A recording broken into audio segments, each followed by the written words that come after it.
commençons notre histoire avec Soren. Nous avons tiré du coup sur la table aléatoire d'événements que le meneur serait remis en cause dans notre communauté et qu'il y a des attaques.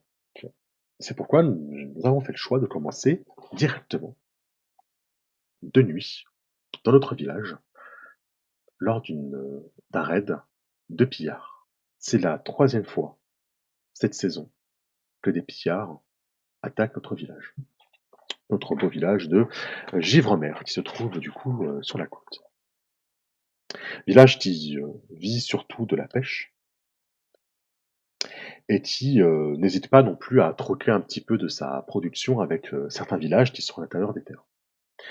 C'est peut-être cette relative abondance de céréales, poissons séchés, préparés pour les longues soirées d'hiver et les longs mois d'hiver, qui a attiré ces pillards chez nous. L'objectif n'est pas encore de se dire à qui la faute, ou de tomber sur notre chef, notre Jarl, et l'accuser de laisser ces choses se dérouler. L'objectif pour l'instant, c'est de repousser le plus de pillards possible, et peut-être d'éteindre un feu, actuellement, dans notre village. Soren est actuellement caché derrière une petite maison en pierre et en paille. Non loin de là, une bâtisse est en feu, des gens courent, ils mettent à l'abri certaines de leurs possessions, ils prennent des armes, des haches, des lances, il y a très peu d'épées dans notre village, des arcs. Soren est armé. Sa première inquiétude va être de sécuriser les abords de la grange en feu, de ce qui a été enflammé. Et ensuite, quand tout sera calme, quand les pillards auront repoussé chemin, éteindre le feu. Éteindre le feu. Il y a du monde autour, et de voir tous les habitants du village qui courent dans un sens dit à Soren que les adversaires sont certainement dans le côté opposé. Les pillards ont pour habitude d'être par paquet de deux, disons-nous, pour fouiller un petit peu les maisons. Les habitations en bordure du village, qui n'est malheureusement pas très bien protégées, sont celles qui sont pillées toujours en premier. Et Soren va avancer aussi silencieusement qu'il le peut, avec la cohue qu'il y a tout autour et le feu, les cris. De toute façon, il n'a pas besoin d'être spécialement discret. Et il va bientôt effectivement tomber sur un pillard qui inspecte les alentours d'une maison. Le deuxième est certainement à l'intérieur. Soren se dit qu'il n'a aucune chance si jamais il se fait repérer par ces deux pillards en même temps, qui lui tombent dessus. Il n'a qu'une petite hache à ses côtés, il ne sait pas très bien la manier. Par contre, il a son arc, ses flèches, et il pense pouvoir faire quelque chose. Notre premier adversaire sera donc un pillard. J'ai mon budget ici, sinon. Je vais le mettre tout en bas, histoire de ne pas trop confondre avec les vœux qui sont dessus. Là, je vais mettre pillard. Ce pillard, on va commencer à tester un petit peu les oracles. Je vais essayer de me demander à quoi est-ce qu'il ressemble, s'il n'y a pas une petite description de ce pillard. Description de personnage. Ce pillard, il va être fer juré. C'est intéressant ça. Les fers jurés, ce sont donc les personnages un peu comme notre PJ, c'est-à-dire que ce sont, je vais pas dire les héros, mais ce sont les personnes qui vont jurer en touchant un morceau de fer, en promettant de faire quelque chose.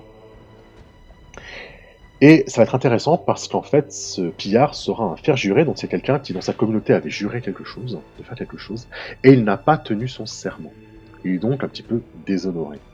C'est donc une personne déshonorée qui a donc quitté sa communauté, chassée par sa communauté par le déshonneur, qui a rejoint cette bande de pillards.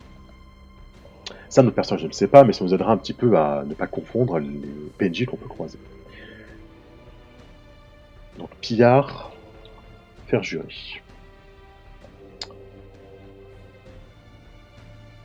Ce pillard fer juré, du coup, pour l'instant, ne nous a pas vus. Soren va avancer tranquillement sur le côté et va essayer de se cacher à un endroit où il pourrait facilement tirer sa flèche sans que les adversaires ne puissent, son adversaire, si jamais il le rate ou ne le laisse pas assez, ne puisse savoir vraiment d'où venait cette flèche. Je vais essayer de prendre un avantage. de préparer mon action, de préparer mon tir. Si je lis bien ma petite carte d'atout archer, elle me dit « Lorsque vous vous emparez d'un avantage avec astuce, en prenant le temps de viser, ce que je vais faire, visualisez le point précis que vous espérez atteindre. Puis ajoutez +1 et gagnez +1 élan sur un succès. Donc j'aurai +1 à manger et j'aurai +1 élan si jamais je réussis mon jet. Je vais choisir de viser simplement la partie exposée de son corps. Peut-être sur le flanc, sur le côté ou peut-être vers le cou. Le but du jeu est de le mettre rapidement hors d'état de nuire, puisque je me dis que si jamais il me repère, il appelle son ami à l'intérieur et qu'il me tombe dessus tous les deux, je ne vais pas être très bien. Donc le but du jeu va être de rapidement essayer de le mettre hors d'état. Je vais essayer du coup de prendre un avantage. Touc. Action de destin, non. Action de souffrance, action de combat, action de relation, action d'aventure. Sans parler d'un avantage. Lorsque vous évaluez une situation, vous faites des préparatifs ou que vous tentez d'obtenir un moyen de pression, ce que je vais faire, hein, je vais évaluer la situation pour savoir où me placer, pour pouvoir atteindre facilement son côté exposé, et également ne pas me faire repérer. Faites un jet. Je vais agir du coup avec astuce, qui va me permettre d'utiliser mon avantage grâce à mon trait archer. Sur de faire un jet d'astuce, avec un bonus de +1, puisque j'ai mon bonus d'archer. J'ai actuellement 3 en astuce, 3 en 8, ça va donc faire un D6 plus 4. Il faudra que je batte strictement, les 2 dés de difficulté. On est parti pour le premier jet du jeu. Jet de dés, roll. Donc, ça commence très mal.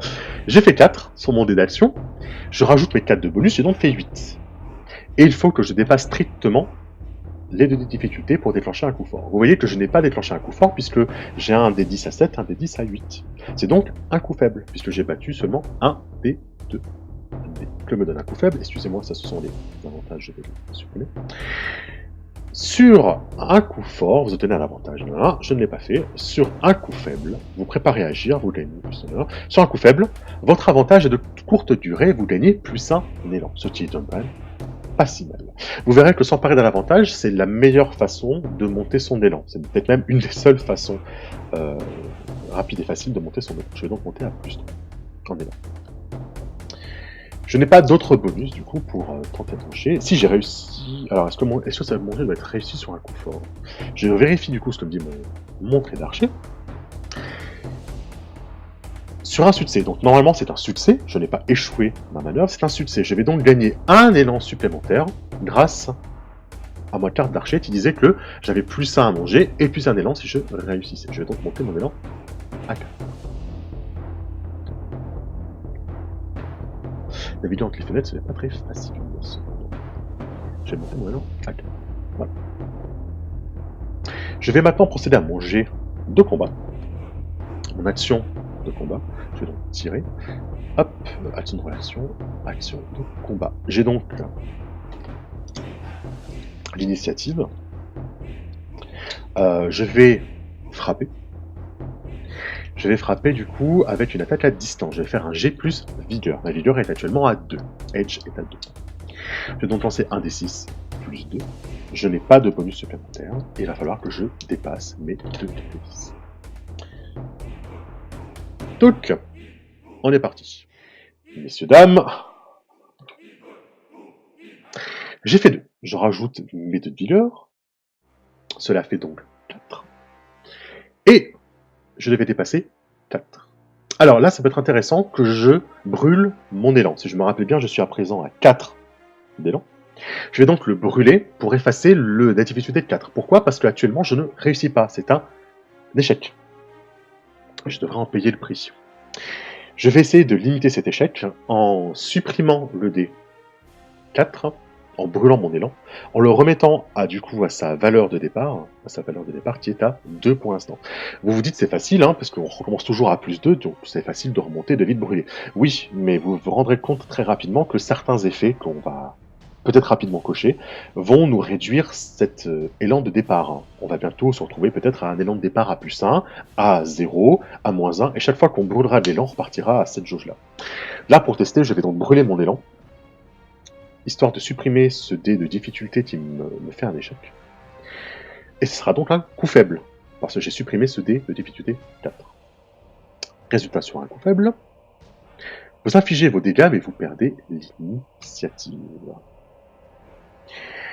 Mon adversaire est un adversaire pas très coriace, pour lancer le jeu, pour le test. Mon adversaire se retrouve donc avec une flèche plantée dans son corps. Cette flèche lui inflige donc 2 points de dégâts. C'est toute flèche inflige 2 points de dégâts dans ce jeu. Chaque point de dégâts va lui cocher 3 cases. C'est un troublesome. Il est à peine dangereux. Je vais donc cocher 3 cases de dégâts. Mais 3 cases supplémentaires, car je lui ai touché, je lui ai fait 2 dégâts. Un dégât, 3 cases, un dégât, 3 cases. Évidemment, certains ennemis, vous n'en cochez qu'une case à une case à chaque fois, donc ça va beaucoup moins vite.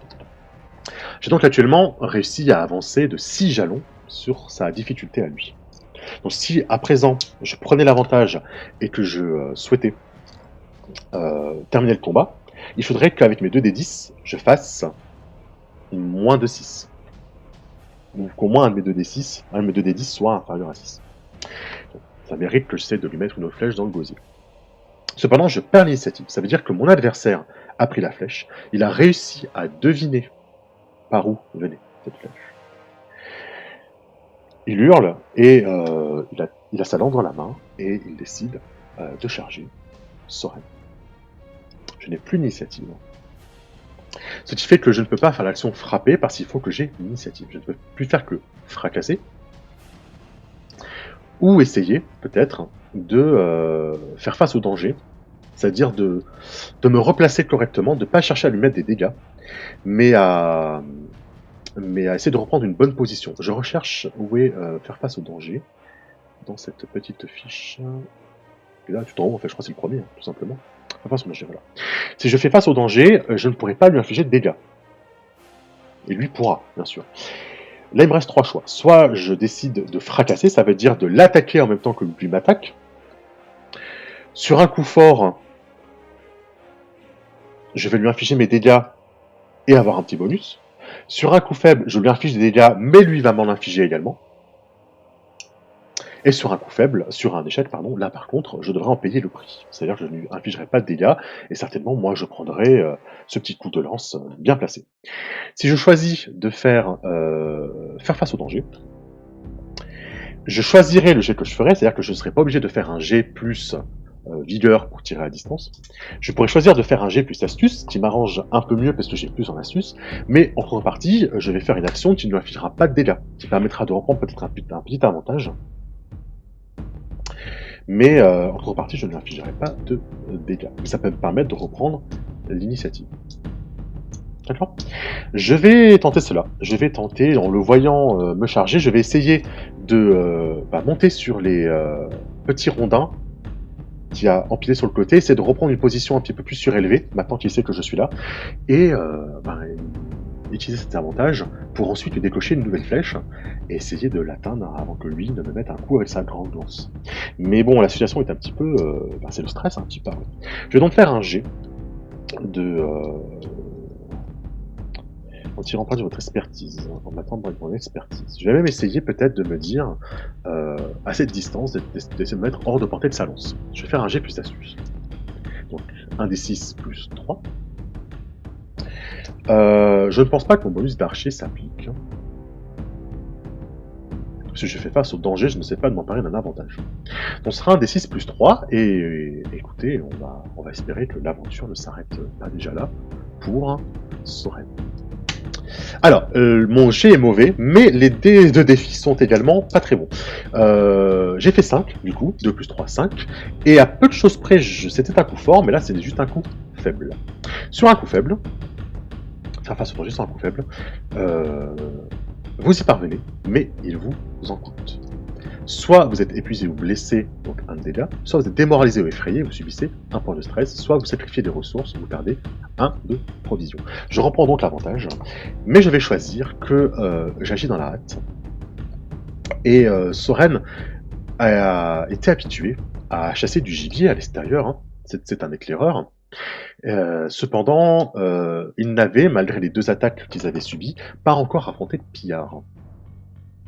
C'est la première fois que, quelqu'un essaye véritablement d'attenter à sa vie, de le tuer. Je vais donc choisir de perdre un point de stress. De prendre pardon, un point de stress et de perdre un point d'esprit. Je vais passer mon esprit à 4. Cependant, je reprends l'initiative. Ça me permet de lancer l'action, qui est de pouvoir l'attaquer. J'ai une question que je me pose. Est-ce que j'ai le droit de m'emparer d'un avantage en plein combat? C'est une bonne question. Parce que est-ce qu'on peut faire à chaque fois avantage, combat, avantage, combat? Ça me semblerait un petit peu fort.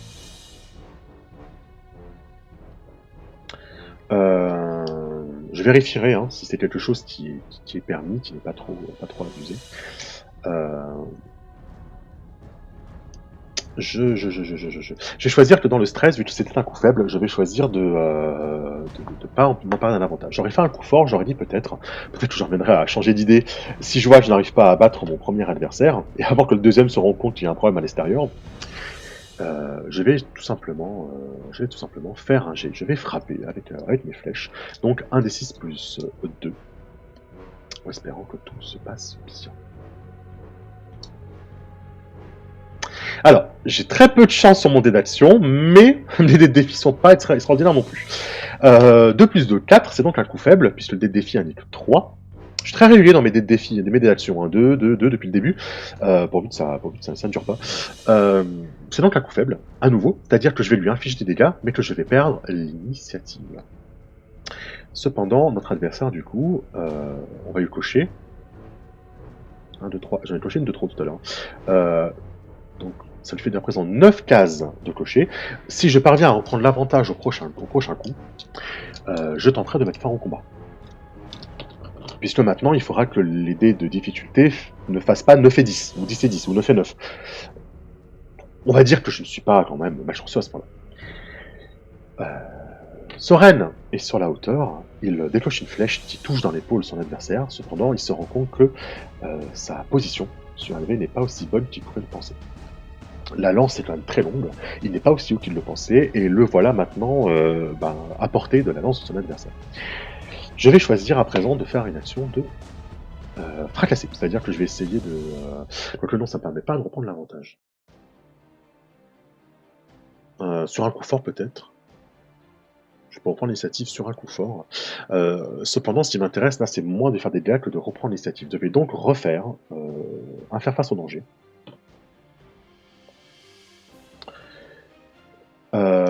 Je sais, je vais utiliser actuellement mon astuce, hein, je vais maximiser mes chances de succès.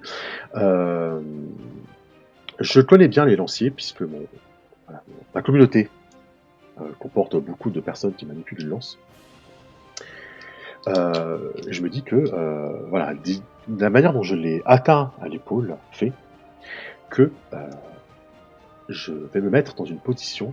J'essaie de comprendre dans quelle position il va avoir le plus de difficulté pour me toucher. Je vais donc sauter des caisses et essayer de me mettre dans un angle. Je vais essayer de trouver cette position avantageuse en faisant 1 des 6 plus 3. Quelque chose ne va pas, j'enchaîne les deux. À peu de choses près, ça serait à nouveau un coup fort, mais c'est un coup faible. Si on regarde ce que me propose le jeu, sur un coup faible, j'y parviens, mais il m'en coûte. C'est-à-dire que je parviens à me mettre dans une bonne position pour bander mon arc à la bonne distance et à pouvoir le viser. Cependant, lorsque je saute des caisses, le coup de lance de mon adversaire va me toucher à la jambe. Je vais donc prendre un point de blessure. C'est une blessure superficielle, mais une blessure quand même. Je me mets, Soren se met en bonne position, il ajuste sa cible, il a l'initiative, et je vais essayer de terminer le combat en lançant 2 des 10. Est-ce qu'il y a peut-être l'action mettre fin au combat? Oracle, amplifie le coup sur le combat. Je ne crois pas. Hein. Donc je vais lancer tout simplement le G. On ne prend pas en compte le D6, on va prendre en compte les 2 D10, et il faudrait qu'il fasse moins de 9. 2 et 8, c'est un succès fort, c'est un coup fort. Alors, on va regarder ce que ça donne. Entreprendre un voyage.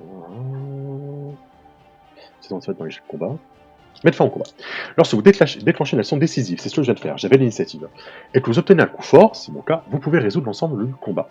Si vous le faites, lancez vos dés de défi et comparez-les à votre score de progrès, les noms ne comptent pas. Hein. Sur un coup fort, cet ennemi n'est plus engagé en combat, il est tué, hors d'état de nuire. Il fuit ou se rend selon la situation et vos intentions. Je vais choisir de mettre fin au combat, c'est-à-dire que voilà, j'ai sauté, j'ai pris un petit coup de lance, ça ne m'empêche pas de me rétablir sur mes jambes, et le temps qu'il se retourne effectivement avec la flèche plantée dans son épaule, ça me permet de l'ajuster, et à très courte distance, de lui planter une nouvelle flèche directement dans le cou. Ça envoie une gerbe de sang qui va étaler un petit peu de l'hémoglobine sur les tonneaux à côté. Mon adversaire va tituber, et sans faire de bruit, il va s'effondrer sur le côté. Voilà que j'ai réussi à battre mon premier adversaire.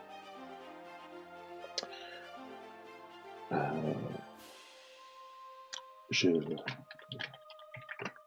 regarde pour pas faire une vidéo non plus trop longue.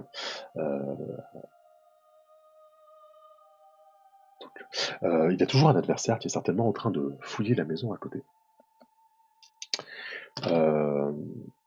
Je vais essayer de reculer un petit peu, je vais récupérer une flèche sur le cadavre. Je me demande si c'est le moment que je le traîne pour essayer de le cacher. Mais ça ne prend pas le moment de faire ça. Et je vais attendre. Je vais me mettre en bonne position, je vais essayer de prendre un avantage au moment où le deuxième adversaire sortira de la maison pour essayer de l'atteindre et de me tuer un peu plus vite, même si mon cœur est en train de battre à tour, et que je me dis que je ferais bien de prendre mes jambes à mon cou, plutôt que d'essayer de tuer le deuxième. Mais actuellement, le combat, le pillage semble s'être déporté sur l'autre côté du village, et je me dis que si j'arrive à battre cette deuxième cible, cette partie du village sera sauve, et ça nous permettra peut-être de commencer à éteindre les flammes. Je vais me mettre du coup je vais prendre une bonne position, je vais me déplacer, histoire d'avoir la porte en visuel, d'être assez bien caché, et de pouvoir bander mon arc correctement, et atteindre mon adversaire le plus rapidement possible. Depuis tout à l'heure, je me dis qu'en fait, je vous parle des actions que je fais, mais je vous ai pas montré le PDF, donc j'en suis désolé, je vais le faire tout de suite. Voilà. L'action d'à présent sera donc de prendre un avantage. Comme tout à l'heure, je vais essayer de me mettre en position correcte pour avoir une vue dégagée sur l'ensemble, avoir mon adversaire dans ma ligne de mire. Je vais donc lancer un des 6, plus 3, plus mon bonus d'archer. Puisque je vais essayer d'atteindre mon adversaire à la tête dès qu'il passe sa petite frimousse à travers la porte. 1 des 6 plus 3, plus 4 du coup avec mon bonus d'archer. Alors, c'est maintenant le moment où je vais voir s'il vaut mieux que je lance mes dés en réel ou en virtuel. Bien.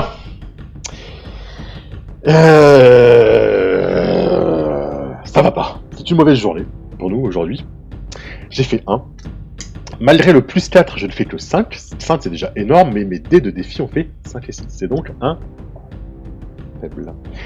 Il est vrai qu'en fait, je vous dis ça, mais je vous ai pas montré le G1. Si, je vous avais vu le G peut-être. Non, vous n'avez pas vu le G. Faut que je coupe le PDF. Voilà. Un G magnifique. Un mon dé d'action, 5 et 6 pour le reste. Je me retrouve du coup assez mal barré. Puisque je vais devoir appliquer l'échec. Votre tentative échoue et vos suppositions vous égarent.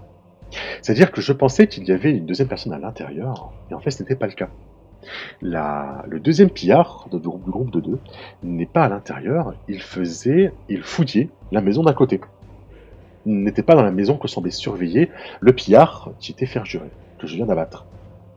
Ce qui fait que je suis pris par surprise. Et que mon adversaire m'empêche de prendre cette bonne position. Je vais en payer le prix. On va donc voir ce que payer le prix nous indique. Je vais maintenant regarder si on le possède ici. Payer le prix, considérable, génération, je crois pas qu'il y ait payé le prix ici. Par contre, s'il y a payé le prix, je vous propose de faire un petit jet sur la table de payer les prix. La situation actuelle se met à empirer. Il se trouve que le pillard ne fouillait pas la deuxième maison, mais il l'a incendiée. Cette maison comporte des réserves de tissus et de cuir. J'en vois qu'il en a volé quelques-unes sur lui, et il a préféré mettre le feu à cet atelier. Je vais même dire que c'est l'atelier de mon oncle, l'artisan Galen. Mon oncle, il a mis le feu en fait à la réserve de mon oncle, Galen, qui est un artisan reconnu, un brave artisan de notre communauté, et ce qui n'a pas pu prendre sur lui, le pillard, y a mis le feu. Il y aura donc voilà, je ne pourrais pas donc sauver les deux maisons, je ne pourrais pas essayer d'éteindre le feu des deux maisons, peut-être même aucune, on s'en rendra compte tout à l'heure. En tout cas, cet homme vient de mettre le feu, de sortir, et il m'a repéré, en plus. Je vais donc faire face à mon ennemi, il m'a vu, je l'ai vu. On va déterminer qui a l'initiative entre lui et moi. Lui sort en ayant mis le feu à la réserve de mon oncle Galen. Je montre un petit peu, voilà. Et je vais essayer du coup de faire face à mon ennemi. Donc ce sera un jet de... un jet plus cœur. Enfin, bon. Je vais faire face à mon ennemi pour ne pas partir en courant. Je vais donc lancer un des 6, plus mon stade de cœur qui est à 2. Et on va essayer de faire le qu'on peut, mais de ne pas nous enfuir en courant. On voit le G, c'est bon. On rajoutera plus d'un résultat. Oh, c'est un excellent G pour une fois, messieurs, dames. C'est un excellent G. Notre dé d'action indique 4. J'ajoute plus 2 en cœur, ça fait 6. C'est un coup fort, puisque j'ai surpassé le 5 et le 1. C'est le moment de voir qu'est-ce que le coup fort nous apporte. Sur un coup fort, vous gagnez plus de d'élan, et vous avez l'initiative. Et ça, c'est exceptionnel. Je vais décider que mon ennemi sera pas très compliqué non plus, hein. Ce sera un ennemi pénible, un peu le même que notre pillard faire jurer. Je vais d'ailleurs générer rapidement une petite analyse de mon adversaire, une petite description de mon adversaire, de son personnage. Ce sera un pillard mourant. Intéressant. Intéressant. Mon adversaire sera donc un adversaire pénible, puisqu'en fait il a déjà pris, il s'est déjà battu contre quelqu'un de ma communauté. Il l'a tué, malheureusement, mais il a quand même pris un coup de hache. C'est fait que mon adversaire, en fait, narrativement, sera déjà un petit peu entamé. C'est un pillard mourant. Mourant, on va plutôt dire blessé. Donc, ce sera pas trop facile. Sinon, je coche déjà toutes les cases et je mettrai en combat. Ce sera un pillard blessé. Ce pillard blessé. Je vais tenter ce pillard blessé, tant il sort de la maison, je vois qu'il boite, je vois qu'il a des difficultés à me rejoindre. Je vais en profiter pour essayer de lui mettre le plus de flèches possible. J'ai donc gagné plus de d'élan. Je suis à plus 4, et je crois que j'ai l'initiative. C'est tout ce que ça me donnait. J'ai l'initiative. Bah écoutez, je vais faire un jet pour frapper. 1 des 6 plus 3. Plus 2. Plus 2. Je ne pas que je multiplie trop les combats, parce que c'est vrai que plus 2, c'est pas non plus... il a un grand avantage. Roll. Allez, fais-moi rêver. Bon. Je vais recharger la page. Parce que là, ça devient, je vais vous montrer, vraiment trop en titinant. J'ai donc fait 2. Encore. Je ferai une pause après ce combat, effectivement. Merci, Kelly. J'ai donc fait 2. Je vais devoir en payer le prix. Votre attaque échoue, vous devez en payer le prix. Votre adversaire a l'initiative. Je vais en payer le prix, je vais dire qu'en fait, ma flèche rate, totalement. Je tire à côté. Ce qui permet à mon adversaire de m'attaquer avec sa hache, et je saute sur le côté, j'essaie de décimer sur le côté, et je prends quand même un petit coup de hache qui va m'infliger 1 point de dégâts. Alors oui, certes, c'est pas beaucoup.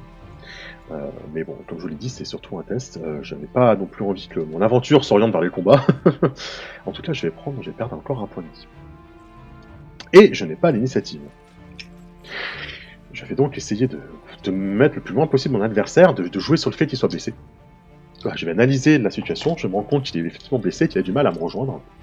Je vais essayer de reculer le plus possible dans une zone qui peut être un petit peu difficile pour lui à passer entre les maisons, entre les rues, et essayer de reprendre l'avantage comme ça. Donc je vais essayer de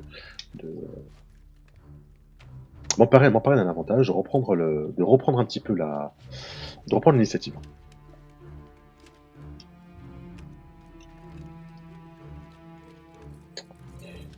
Donc, on est reparti, on va faire un autre petit lancer. La bonne nouvelle, c'est que c'est un coup faible.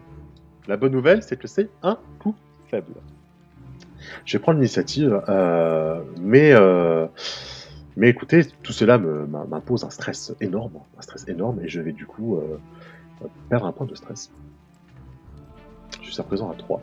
Ah, attendez, j'ai fait un 4. J'ai 4 en élan. Est-ce que, je n'ai pas vérifié, mais est-ce que je n'aurais pas un des dés qui a fait... Ah non, ça ne sert à rien de supprimer le dé qui a fait 3. Donc du coup, de brûler mon élan ne servira à rien. Donc j'ai perdu un peu de stress, mais je me suis maintenant mis en bonne position. Je vais pouvoir essayer de frapper mon adversaire. Je vous cache le PDF. Et je vous propose une petite astuce. Je vais recharger la page en me disant que peut-être ça va enlever les deux. Voilà. Et que peut-être maintenant on fera peut-être autre chose, peut-être des 1. C'est actuellement mes jets de dés, ce sont quand même 1 et que des 2 ensuite. On y va. Un petit jet à la...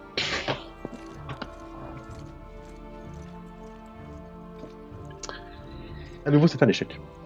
Et à nouveau, je me retrouve mal à devoir payer le prix. Payons le prix. Un résultat surprenant comme une pocket. C'est troublant, je compose un star. Vous subissez une pénalité d'esprit. D'accord. C'est à nouveau du stress, du coup, une pénalité d'esprit. C'est à nouveau du stress.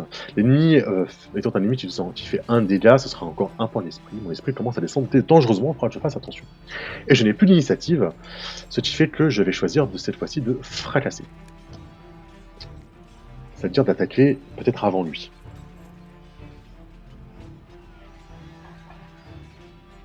Fracasser. Fracassé. J'ai plus vigueur, donc un D6 plus 2, et on va espérer. On va espérer que quelque chose de bien se passe. Notre personnage ne pas le perdre d'initiation. Bon. Messieurs, dames, je pense qu'il y a un problème. Véritablement. Je pense qu'il y a véritablement un problème.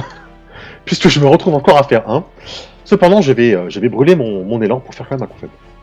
Ce qui fait que je vais lui infliger 2 points de dégâts. Et je vais prendre un point de dégâts également. Et je n'ai toujours pas d'initiative. Donc je vais lui infliger 3 points de dégâts. Non, 2 points de dégâts, ça veut dire 6 cases. Je vais seulement prendre quelques dégâts. Par exemple, je vais reculer un peu trop et après je vais à la maison en feu. Je vais peut-être me brûler un petit peu vers l'arrière et je vais perdre un point de vie. J'ai déjà perdu 2 points de vie. Ça avance vite. Par contre, je peux perdre de l'élan. Si je pourrais choisir de perdre de l'élan, à mon avis, ce serait peut-être plus intéressant d'ailleurs. À un moment donné, perdre de l'élan. Et je vais reset mon élan pour supprimer le D4. Voilà. Mourir contre 2 pillards qui sont juste en plus le niveau basique du jeu. C'est-à-dire que là, je peux pas faire des adversaires plus simples que ça. Après, c'est vrai que j'ai pas un perso qui orienté le combat. Mais bon, ça fait partie du jeu. Bon, je vous propose quelque chose. Si je fais 1 ou 2 au prochain jet de dés, je considère que le jeu est planté. Voilà, je parviens à planter une flèche peut-être dans mon adversaire, dans sa jambe, et écoutez, je vais à nouveau faire un jet de fracasser. Je vais l'attaquer, je n'ai pas l'initiative, donc je vais l'attaquer et espérer que ça se passe bien. Peut-être récupérer l'initiative. Voilà, le personnage va commencer à subir pas mal de dégâts, donc je commence à m'épuiser. Je perds un peu mon souffle. Je vais perdre de l'élan. Je suis sûr de perdre de l'élan puisque je vais en payer le prix. Non, payer le prix peut être également de perdre des provisions, je crois, il me semble. Je vais vérifier ça tout de suite sur le PDF. Mais payer le prix peut être aussi de perdre des provisions. Et je pense que c'est ce que je vais faire. Je vais peut-être perdre mon carquois de flèches. Enfin, une partie de mes flèches. Je vais vérifier, mais il me semble que pour payer le prix, on peut choisir de perdre quelques provisions. En danger, c'est stressant, c'est nocif.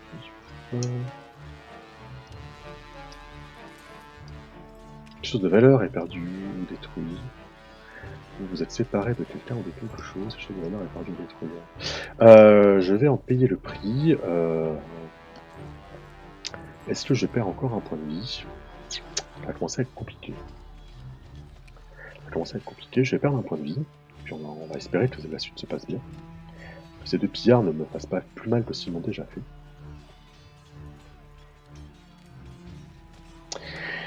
C'est compliqué, hein, ça devient compliqué. Après, c'est vrai qu'il conseille quand il y a plusieurs personnages de même niveau, de monter le niveau et de faire les 2 personnages en même temps. Mais là, c'était vraiment l'objectif de les séparer pour les avoir à part. Bien. Ah, C'est à nous. Cette fois-ci, c'est un coup fort. Bonne nouvelle, c'est un coup fort. J'ai donc plus 2 en vigueur pour mon tir à l'arc, ça leur fait 7. J'ai donc fait un coup fort, puisque j'ai dépassé les 2. J'ai donc réussi ma leçon de fracasser. Alors, que me donne mon action fracassée de réussi? Ah oui, pardon, vous l'avez pas vu. Ah bon, le voici. Ma leçon de fracasser est une action réussie cette fois-ci. Un coup fort. Sur un coup fort, vous affichez vos dégâts et retenez l'un des 2 options suivantes. Vous avez l'initiative. Ah,